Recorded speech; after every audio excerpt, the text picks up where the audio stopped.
Alrighty, welcome back to The Devil in Detail, the Grendel Reread podcast. I'm Eli. I'm Ben, and it's a long time coming with our 139th episode. We tried to do this, and there was a spread issue, and we just shot the shit for 2 hours, and then the holidays happened, and now we're back, baby. Yeah. Honestly, Ben, that was an amazing day. That was an amazing, like, for everyone, it was like the amazing podcast just for us two of like, therapeutically, perhaps it was the Festivus airing of grievances episode just for an audience of two, but that was very fun.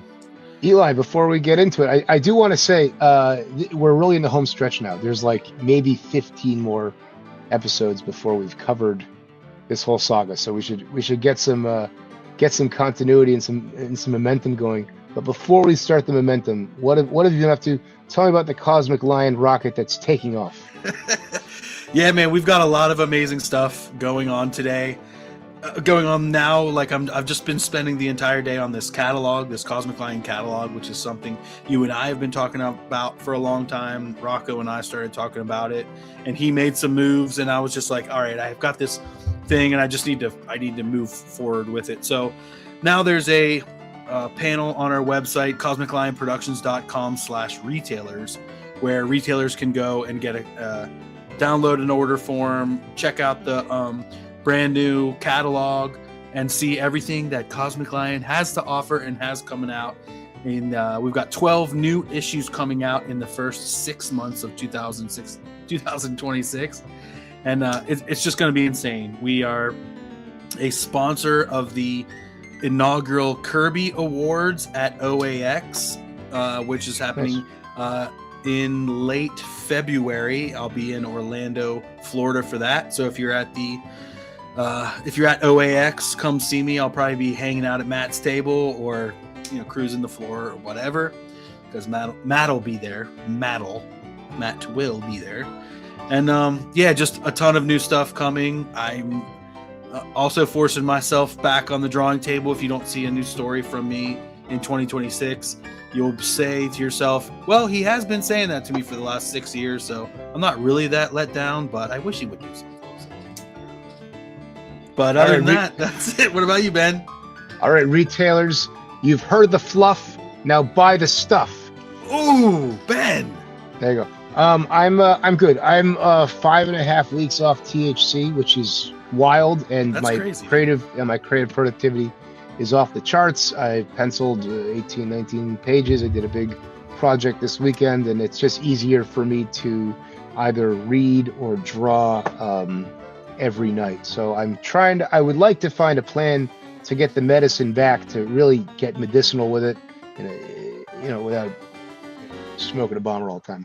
But so I'm doing a lot of art, and I'm very excited. We have some new projects percolating, and that's it for me.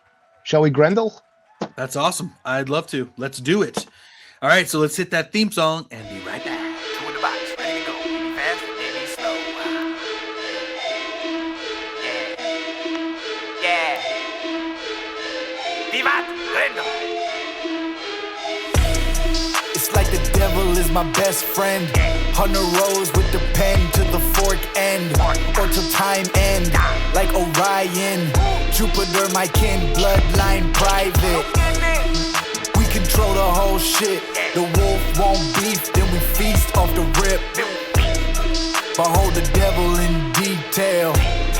Behold the devil in detail. Alrighty, we are back, and we are getting into this ish.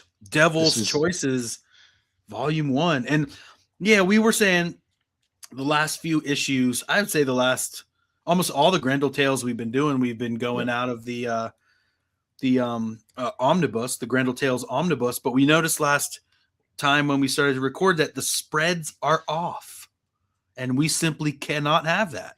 Couldn't have that. No, we have to read it in the original format. This is the third issue by Darko Mason and Edvin Biuković. Mm-hmm. and it's strange to be hyperbolic all the time. This is like one of the best comic books I've ever read in my life. It's definitely really one good. of the writing is so tight. Every scene, it's like very like it feels like an HBO show where like every scene kind of circles the same themes, and it continues. It's like 10 years later. So let's get into it. Oh, it's so fucking good. Here's the recap. Previously, okay. 10 years ago, Goran's brother Drago became the casualty in an endless rivalry between Grendel clans. Since that time, Goran has endeavored to be the idyllic Grendel that Drago was, ultimately becoming a valued warrior in the Agrom clan.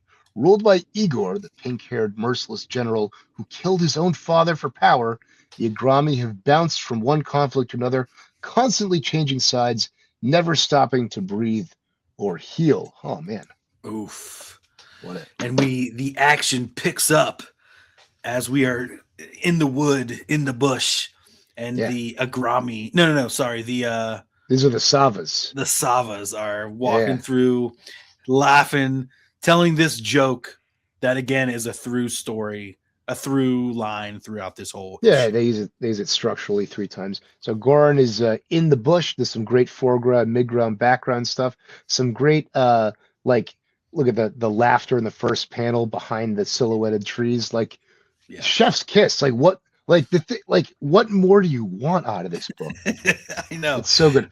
The perfect way to show the depth of field right there too, having the ha-ha-has all the way back, like seemingly in the background with them. I love that. Yeah, and Hollingsworth and the inks are pushing the depth real hard, especially in panel 3, where you got the figures in the I guess they're in the background further ahead, just faded out. Hollingsworth is really, I mean, everyone's killing it.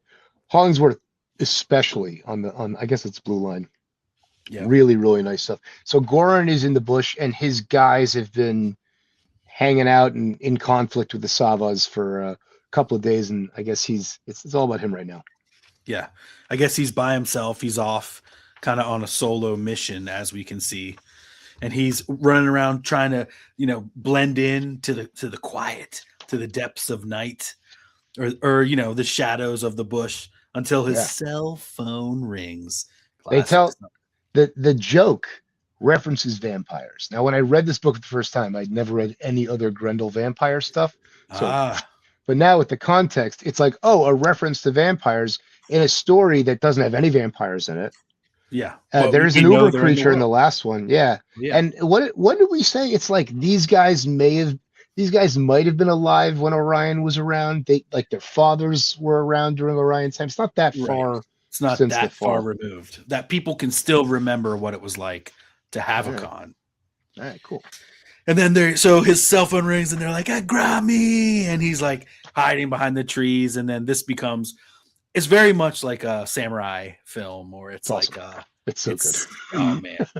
and visually we're always talking and thinking in film and stuff, but it's kind of like that first scene in the Ninja Turtles movie when you see Raphael in the subway and you just see these little pieces like, oh sure, and like a kick and a punch, and you can't really make out the character that's doing it. Yeah, and so then we're just starting to see, and this is a great move here on the second page of the spread. He grabs the guy, uses him as a human shield, and then falls with him on the top of him. The guy's brains spill out onto his face, and he's like, "Is he dead?" And they're like, "Yeah, his brains are all over his head." And it's so good. The layout on the third panel with the machine gun is bleeding off the it's so fucking sick. I love it. Yeah, it's like the sound effect is there, the onomatopoeia, but it's behind the action, and you can't even see the letters, and it doesn't even matter. It doesn't matter because you know what it says, and we all know what letters look like. And so I absolutely love this move, and I want to push it, Eli. Yeah. Let's obscure text and dialogue more. Yeah. Let's obscure more of it, and let the acting and storytelling fill in the blank for the reader. Because the more the text and the image are integrated, the spicier the formality becomes. Agreed. That's all. I feel like this guy too, the guy in the last panel and then in the first panel, who's left over here, he kind of reminds me. Maybe he could be played by like a Bill and Ted's era. George Carlin. He's got that kind of look. Now, I'm not sure. I think that this is General One Tooth's grandson. I think that that's somewhat referenced here. But Well, it anyway, wouldn't be the general. It was Mayor One Tooth and Mayor General, One Tooth. Mayor One Tooth. That's what you think. Okay, got it. Yeah. So this guy's talking about it's very callback thematic. He says his gun jams and he's pissed off. Oh, I shouldn't have forsaken my sword. They always said, a Grendel ain't a Grendel if he doesn't have his tooth. And he just dies on the sword. Oh god. Yeah, because isn't that a thing too? Like Grendel's tooth, isn't that what they call like their swords and stuff? Yeah. It might be referenced in the Oath. They talk about the Oath here. And the other thing is that this is really, there's talk about, especially in the Tim Sale stuff, where we're like, oh yeah, the clans are doing this, they're getting out of line, they're going crazy in Africa and all these places. This is the one where we actually get to see what that clan life is all about. Exactly. And it's from guys who actually knew it. I remember one time showing my work to his name rhymes with Fim Ferenco, and he was looking at some superhero page they did. He goes, sure. He's like, you ever been punched in the face? I was like, no. He goes, yeah, I can tell. Oh, and it's God. it's something like that. And these guys are like, it's like these guys lived it, and so all this violence is like super authentic. Agreed. And then it's funny because the guy basically just jumps on his sword, and then right as that happens, his cell phone rings again. He picks it up and he's like, "Hey, the war's over. Don't kill any more guys." And it's like, I just killed 5 guys.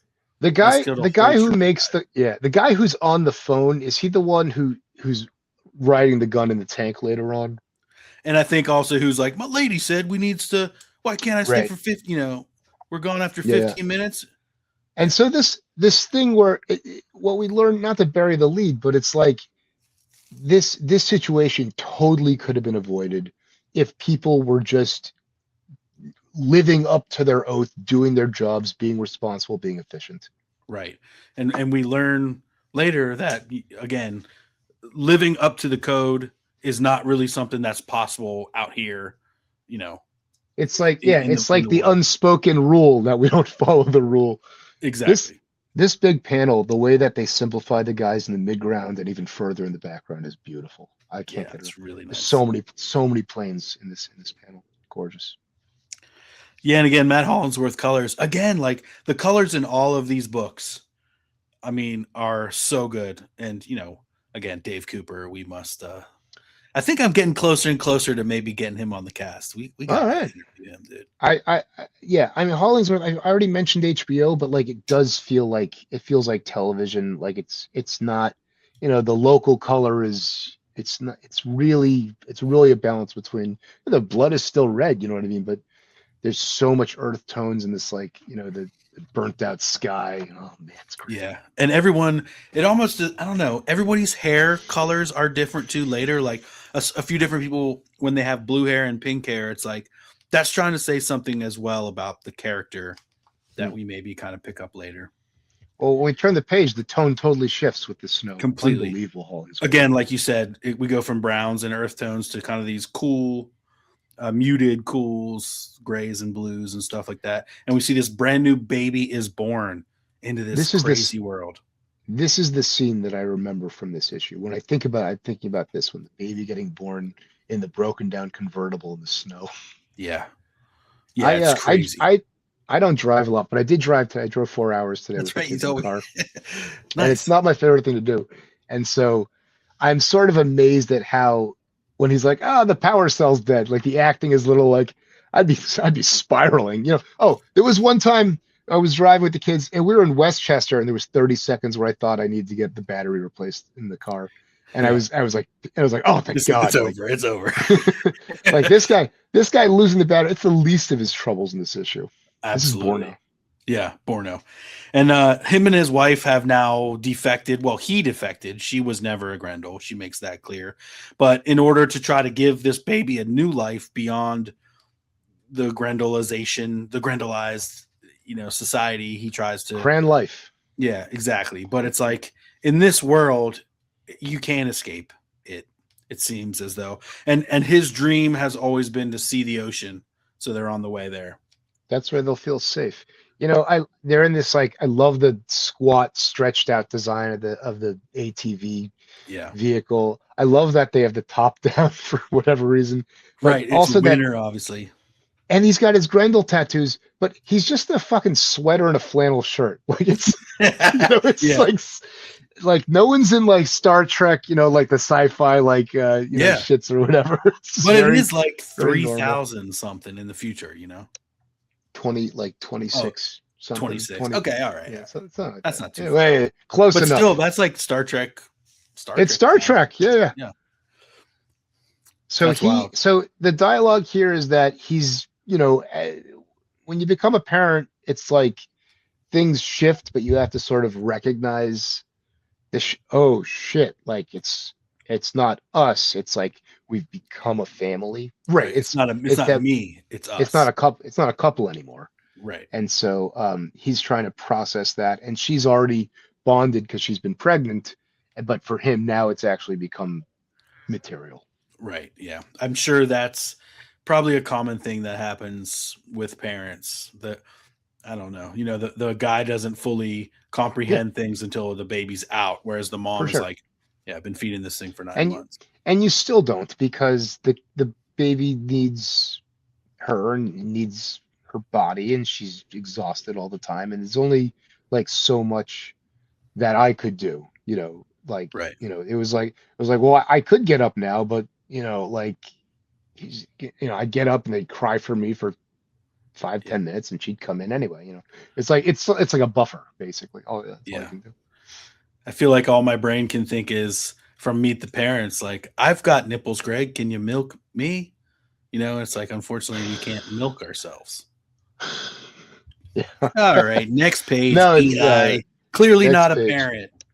So he's able to put into words that like the family vibe has happened, and he reassures her. He's like, nothing is fucked, dude. Nothing is fucked. We got enough food. It's us. We'll go on. Us. We'll get to the shore. We'll rest.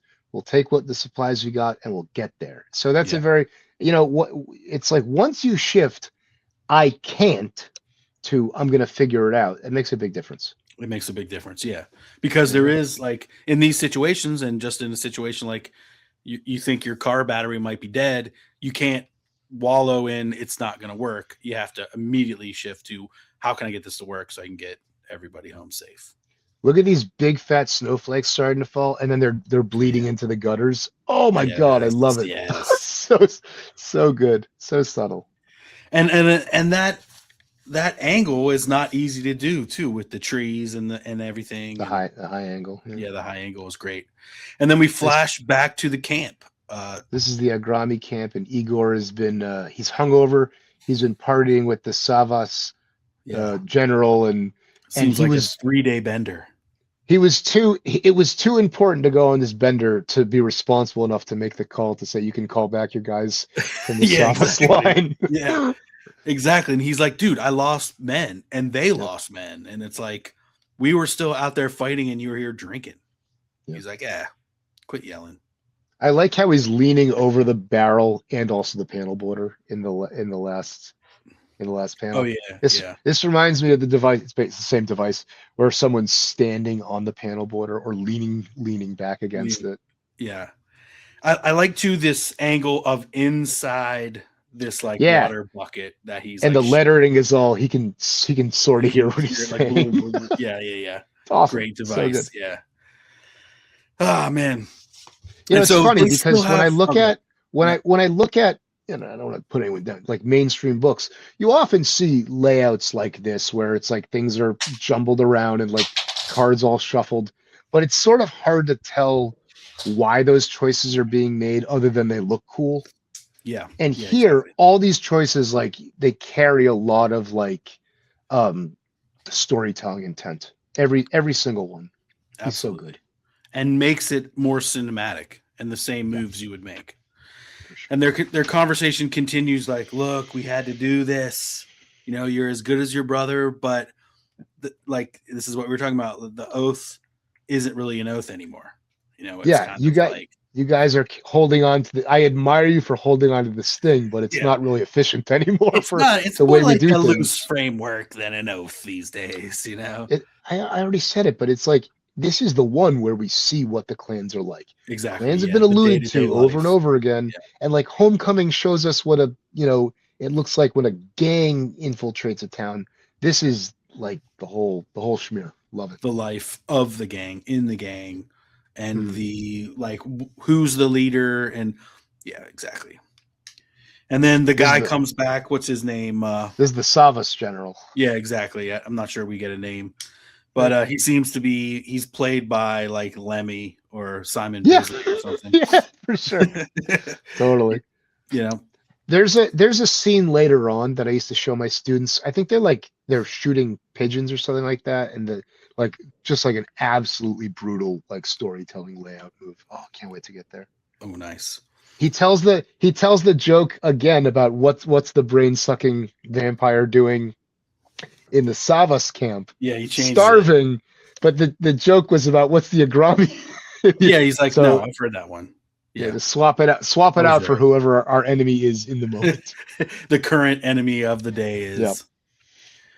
And he's like, all right, hey, you had enough? Let's go drink more. And he's just like, okay, all right. And he's gonna send Igor sends Goran's guys back up to the new front. Yeah, exactly. Well, that's on the next page. He sends the general like drinking more. There's 2 more barrels just for him.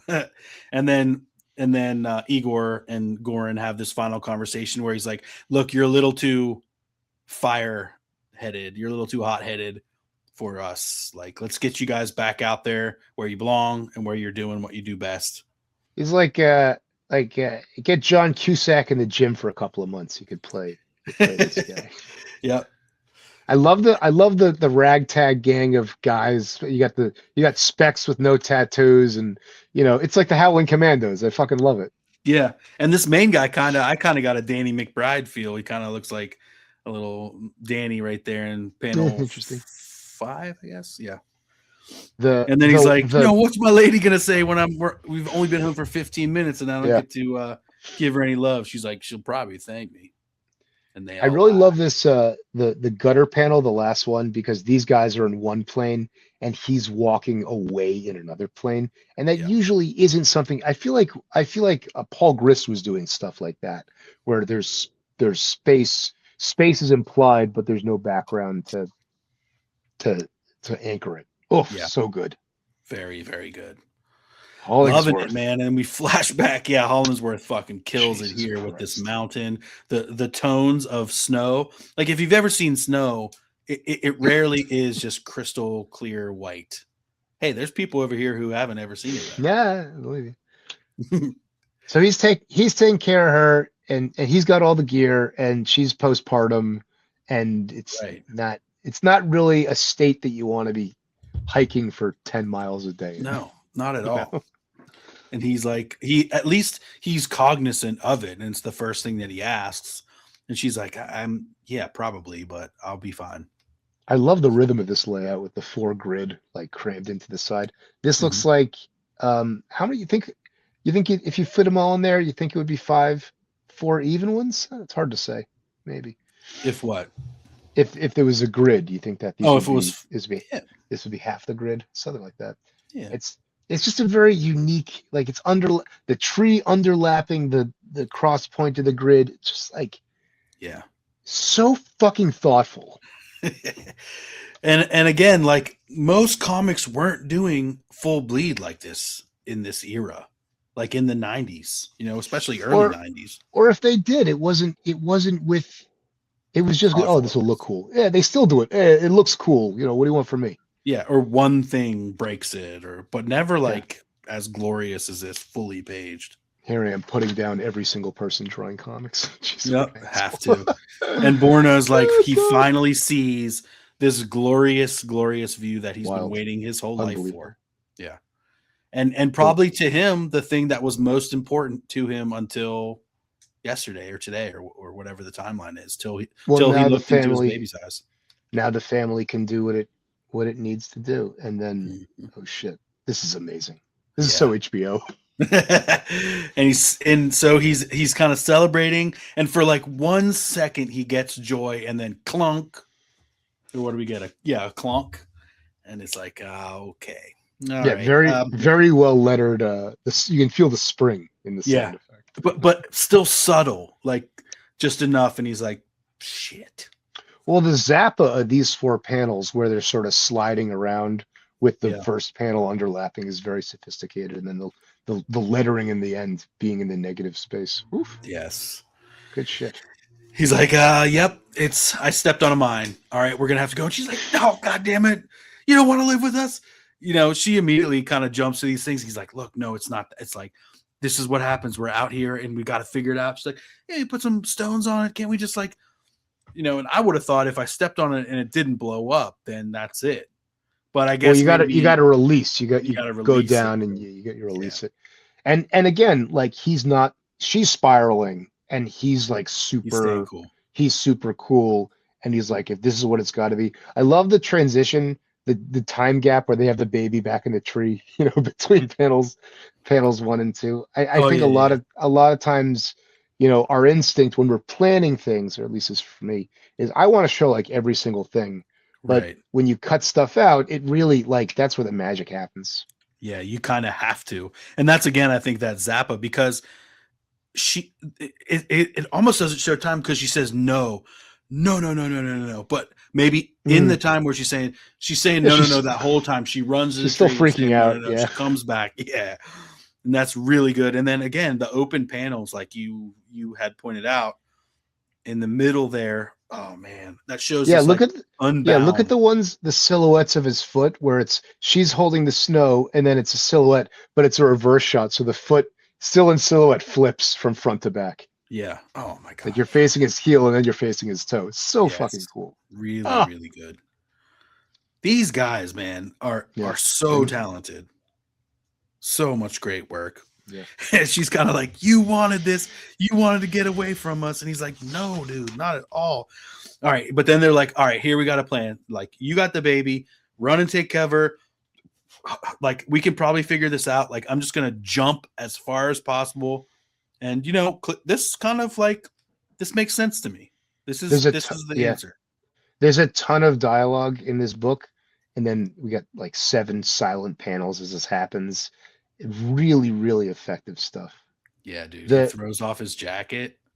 The echo of Igor not calling in the truce with these guys, like just watching them, watching them squirm, was very resonant for me.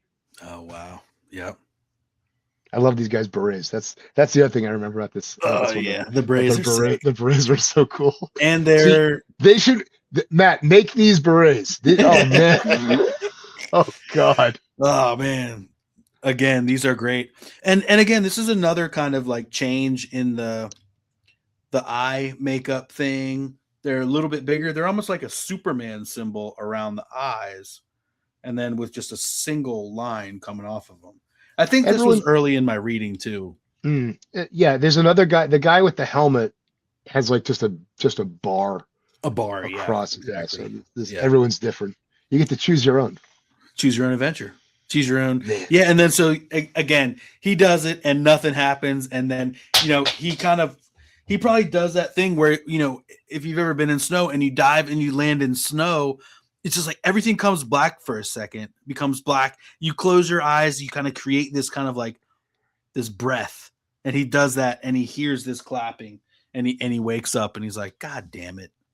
Now, I'm pretty sure they let us know which clan these guys are later on because it becomes central to the plot. It's not one that's. I think it's the enemy now. Yeah. Okay. Sava, maybe. Carantani. Yeah, I think you're right. Carantani. But the thing is, it's not. It's really not important who's who. Right now, the 2 human stories are what's important. It reminded me. I was reading the. I got the Lone Wolf and Cub, the deluxe, and I'd read I have a bunch of the first comics ones, which are not in order. They're just like kind of random stories. And so my impression reading it from the beginning is like, oh, it's like structured like James Bond. It's like 5 pages of really dense plot setup where like different political stuff and a lot of names, a lot of titles. You got to like look up like who's running what unit or whatever. And none of that's real. You don't really have to remember anything. You just have to know like the gist of the tension, because eventually it's just going to explode into samurai action. Yeah, exactly. And that's sort of the feeling I got here a little bit. Yeah. All right. And it does kind of become more intertwined in the next issue. I did read ahead, but it becomes a little more important which clan is which. But yeah, we flash Hollingsworth. Oh my God, the solid blacks and the Yes. cigarette light. It's so fucking good. So then this is was it Goran's crew? This is Fury. This is Shia LaBeouf pulling out his tooth in Fury. Oh, I haven't seen Fury. I haven't seen it either. It's supposed to be. You just know the scene. David Ayer. Ah. No, he pulled out his tooth offset to go metal. Oh, I see what you mean. Yeah, I have heard of that. I love, yeah. So I love the sense of camaraderie that we have. These guys have been in panel for like 2 pages, and it's like, all right, like this is the crew. But they've been together for a very long time. Yeah, and they know everything. And so the guy, they're at their Gatling gun, and they see someone in the road, and they're like, Screech. And he's like, he's just like, I'm lost. And it's like, you gotta be you're lost out here. I don't think so. This is like, no, he says he says, hey, we're allies. Hey, you're a Grami. I presumably Savas. Yeah. And it's like, all right, let's see what he has to say. And then obviously it's no good. Yeah. They take him out. Yeah, well, he doesn't get to take him out, I don't think. He cocks his gun, and then the bullet comes from elsewhere. And then that's when he blows up. She's like, I thought you were some brave allies coming, not crybabies. Because she knew that this guy was like, maybe had been following him or something, and had been. I feel so bad when this truck gets like blown up because it was so cool. It's like, I love that truck. Yeah, so fast. That had to be a big bomb strapped to him to lift up a ton of car. You can see it. You see his exploding body in the B, just like getting torn to shreds. That is really awesome. I love the shuffled cards the jumbled panel as he poof, and then another classic move that we keep seeing done so well in these books where they play with that panel border. My favorite thing in this last panel is the cast shadows of the other trees on the trunks. Oh my God, yeah, it's so love good. It. The dappled trees. Woo. I wonder if they did that or if Hollingsworth did it. I think they kind of. I think they did the crossing and the X's and stuff to kind of denote. Yeah. This mirrors what happened to. It doesn't mirror. It does mirror the girl. Yeah. Remember the girl who betrays them?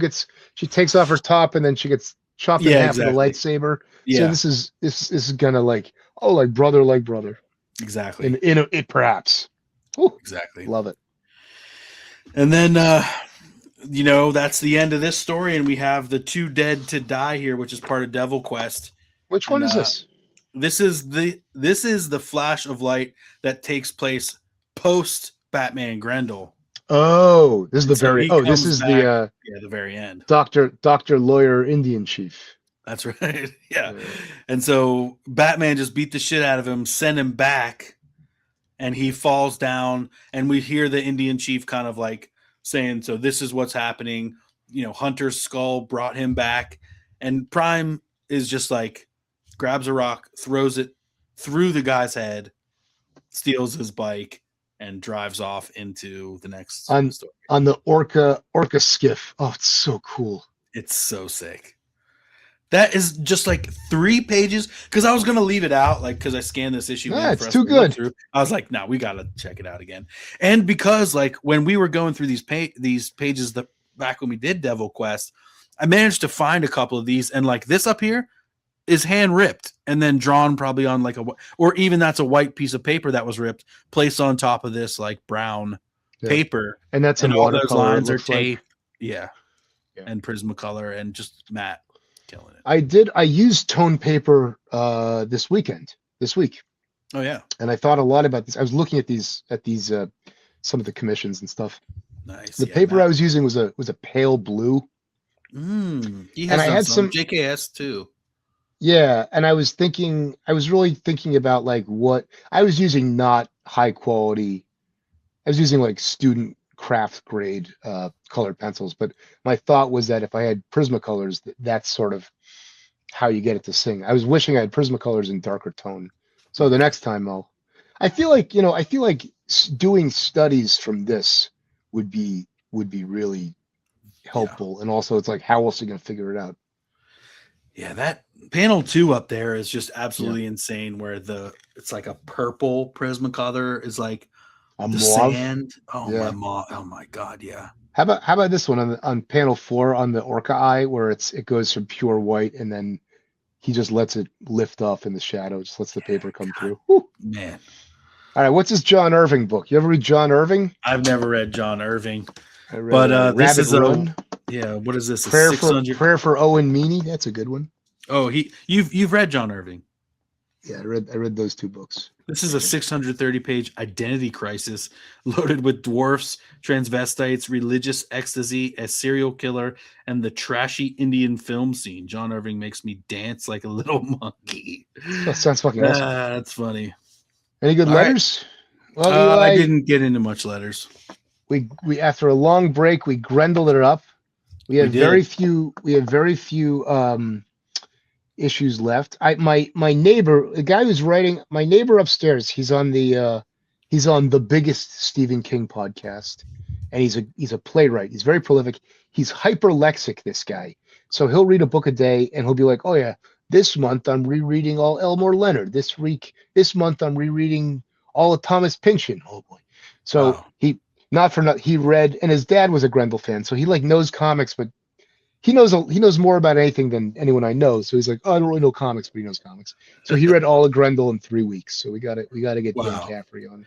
Yeah, you were telling me this, and I just can't help but really want to talk to someone who took it all in that fast, who can look at it all as like one thing. Because that's exactly we won't exactly get there what we till should we're do. done, till we get to the end of, and I think the new book is coming out in July, and like if we stay at a good pace, I think we can get done by then, maybe. I hope so. Yeah, let's do it, man. All right, well yeah, I can't wait for the new book. New book's like Christine's gonna kill everybody. Ooh. Oh my god, that was such a huge cliffhanger that I can't wait. All right, Eli. Oh my god. All right, Ben. Good 139. We'll hit 140 next week. That's good. All right, absolutely. Actually, this was 138. Oh, bastard. All right. We'll get there eventually. Yes, we will. All right, friends, Ben. Keep on Grendling. Yep. And Vivat Grendel as well.